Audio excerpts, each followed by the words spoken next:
नमस्कार, मैं दिवाकर आप सभी का स्वागत करता हूं हमारे चैनल वारिधि मंथन पर। हमने पिछली वीडियोस में आपसे पूछा था कि किस अभिनेता पर वीडियो बनाई जाए और ऐसे में सबसे ज्यादा कमेंट्स आए हैं अभिनेता अमरीश पुरी साहब को लेकर। हिंदी सिनेमा के शौकीन आप सभी दर्शकों में शायद ही ऐसा कोई हो जिन्हें अमरीश पुरी साहब का अभिनय नापसंद हो।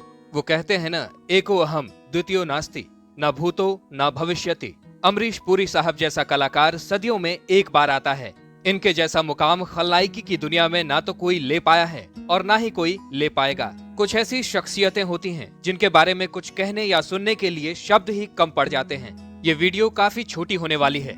इस एक वीडियो से अमरीश पुरी जैसी शख्सियत को परिभाषित कर पाना बड़ा कठिन है। आज की इस वीडियो में अमरीश पुरी साहब की जिंदगी के कुछ अनसुने पहलुओं के बारे में तो हम जानेंगे ही साथ इनके फैमिली बैकग्राउंड के बारे में भी जानेंगे। आप सभी से अनुरोध है कि इस वीडियो को पूरा जरूर देखिएगा और साथ ही साथ अमरीश पुरी साहब की एक्टिंग आपको कैसी लगती थी हमें कमेंट्स में जरूर बताइएगा।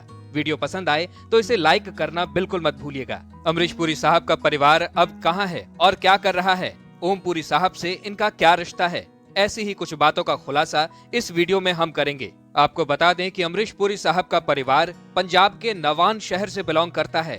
इनके पिता का नाम था लाला निहाल सिंह पुरी और माँ का नाम था वेद कौर। अमरीश पुरी 5 भाई बहन थे। 2 बड़े भाई चमन पुरी, मदन पुरी, एक बड़ी बहन कांता और एक छोटा भाई हरि सिंह पुरी। चमन पुरी और मदन पुरी भी हिंदी फिल्मों के नामचीन अभिनेता थे। साथ ही साथ आपको ये भी बताते चलें कि गुजरे जमाने के मशहूर गायक और अभिनेता के.एल. सहगल अमरीश पुरी के कजिन ब्रदर थे। तो सबसे पहले हम बात करेंगे सरदार निहाल सिंह जी के सबसे बड़े बेटे और अमरीश पुरी जी के सबसे बड़े भाई चमन पुरी साहब के बारे में। अगर आप ब्लैक एंड व्हाइट फिल्में देखने के शौकीन होंगे तो आपने गुजरे जमाने की फिल्मों में चरित्र अभिनेता के रूप में चमन पुरी साहब को कई फिल्मों में जरूर देखा होगा, जैसे कि Howrah bridge, the train, Victoria number 203 आदि। 2 अक्टूबर 1914 को पंजाब के नवान शहर में जन्मे चमन पुरी ने 1938 में अपने फिल्मी करियर की शुरुआत की थी फिल्म स्ट्रीट सिंगर से, और इस फिल्म में उनके चचेरे भाई के.एल. सहगल मुख्य भूमिका में थे। अपने पूरे फिल्मी करियर में चमन पुरी जी ने लगभग 175 फिल्मों में काम किया। बाद में इन्हीं के नक्शे कदम पर चलते हुए इनके 2 भाइयों ने भी फिल्मी दुनिया में कदम रखा। 26 जून 1998 को चमन पुरी जी का निधन हो गया था। अगर चमन पुरी जी के परिवार की बात करें तो इनकी शादी हुई थी सत्यवती पुरी से। चमन पुरी जी के लड़के हैं अनूप पुरी, जो कि एक अभिनेता और एक वॉइस ओवर आर्टिस्ट हैं। अनूप पुरी के 2 बेटे हैं, रवीन पुरी और रोहिन पुरी। अभी अनूप पुरी मुंबई में ही अपने परिवार के साथ रहते हैं। अब बात करते हैं अमरीश पुरी जी के दूसरे बड़े भाई मदन पुरी जी की। मदन पुरी का जन्म 30 सितंबर 1915 को पंजाब के नवान शहर में हुआ था। एक दौर था जब मदन पुरी का बॉलीवुड के नामचीन खलनायकों में सिक्का चलता था। इन्होंने रोटी कपड़ा और मकान, चोर मचाए शोर और दीवार जैसी फिल्मों में दमदार अभिनय किया। 50 साल के फिल्मी करियर में मदन पुरी ने लगभग 430 से भी ज्यादा फिल्मों में काम किया। मदन पुरी ने 1946 में अपने चचेरे भाई के.एल. सहगल की मदद से अहिंसा नाम की फिल्म से अपने फिल्मी करियर की शुरुआत की। मदन पुरी एक ऐसे अभिनेता थे जिन्होंने पर्दे पर खलनायकी भी की, कॉमेडी भी की और कुछ गंभीर भूमिकाएं भी निभाई। विलन और चरित्र भूमिकाओं को मिलाकर मदन पुरी की औसतन 8 फिल्में हर साल रिलीज हुआ करती थीं। हिंदी फिल्मों के साथ साथ मदन पुरी ने कई सारी पंजाबी फिल्मों में भी काम किया। 13 जनवरी 1985 को हार्ट अटैक से इनका निधन हो गया था। इनकी आखिरी फिल्म थी संतोष, जो कि इनके निधन के करीब 4 साल बाद यानी 1989 में रिलीज हुई। बात करते हैं इनके परिवार के बारे में। मदन पुरी की शादी हुई थी शीला देवी पुरी से। मदन पुरी के 3 बेटे हैं, प्रवेश पुरी, कमलेश पुरी और रवनीश पुरी। मदन पुरी जी के 2 बेटे प्रवेश पुरी और कमलेश पुरी आर्मी ऑफिसर रह चुके हैं। वहीं इनके सबसे छोटे बेटे रवनीश पुरी बतौर निर्देशक फिल्मी दुनिया में एक्टिव हैं। इससे ज्यादा जानकारी इनके परिवार के विषय में हमें नहीं मिल पाई है। 2015 में कमलेश पुरी द्वारा लिखी हुई इनके पिता पर एक किताब भी पब्लिश हुई थी जिसका नाम है माई फादर द विलन। अब बात करते हैं अमरीश पुरी की बहन कांता मेहरा की। इनकी शादी हुई थी राजेश मेहरा जी से। राजेश मेहरा और कांता मेहरा के बेटे हैं राकेश मेहरा और इनका फिल्मी दुनिया से कोई नाता नहीं है। अब बात करते हैं लाला निहाल सिंह पुरी जी के तीसरे बेटे अमरीश पुरी साहब के बारे में, जिन्होंने फिल्मी पर्दे पर खलनायकी की विधा को एक अलग ही स्तर पर पहुंचा दिया। लेकिन अपने करियर के इस मुकाम तक पहुंचने के लिए इन्हें काफी ज्यादा संघर्षों का सामना करना पड़ा। उम्र के जिस पड़ाव पर एक आम इंसान अपने सारे सपनों को समेट लेता है, उम्र के उसी पड़ाव पर अमरीश पुरी साहब का पदार्पण फिल्मी पर्दे पर हुआ। जी हाँ, अमरीश पुरी साहब को 40 साल की उम्र में पहली बार फिल्मी पर्दे पर अभिनय करने का मौका मिला। आइए अमरीश पुरी साहब के बारे में शुरुआत से जानते हैं। अमरीश पुरी जी का जन्म 22 जून 1932 को पंजाब के नवान शहर में हुआ। बचपन में इन्हें प्यार से लोग अम्बरीश लाल कहकर बुलाया करते थे। अमरीश पुरी जी के पिता कभी नहीं चाहते थे कि उनका कोई भी बेटा फिल्मी दुनिया में काम करे। वो फिल्मी दुनिया को पाप का अड्डा मानते थे और उनका मानना था कि इस दुनिया में आने के बाद इंसान की नैतिकता का पतन हो जाता है। उनकी इस सोच की सबसे बड़ी वजह थे उनके भतीजे के.एल. सहगल, जिनका बहुत कम उम्र में ही शराब के अति सेवन की वजह से निधन हो गया था।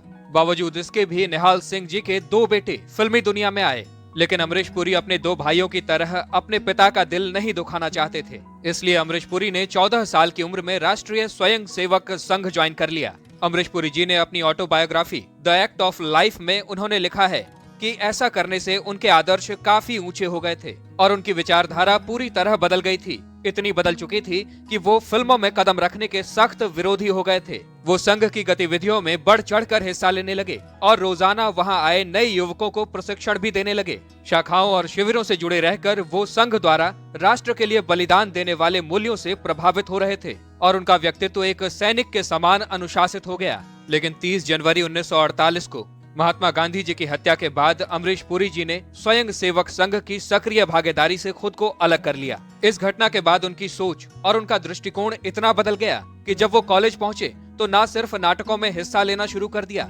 बल्कि गाना भी शुरू कर दिया और यहीं से इनके मन में फिल्मों में काम करने की इच्छा जागृत हुई। अमरीश पुरी दिल्ली और शिमला से पढ़ाई पूरी करने के बाद 1953 में मुंबई पहुंचे, इस सोच के साथ कि मुंबई पहुंचते ही उन्हें बड़ा काम मिल जाएगा, क्योंकि इस समय तक उनके 2 बड़े भाई हिंदी फिल्म इंडस्ट्री का जाना माना नाम बन चुके थे।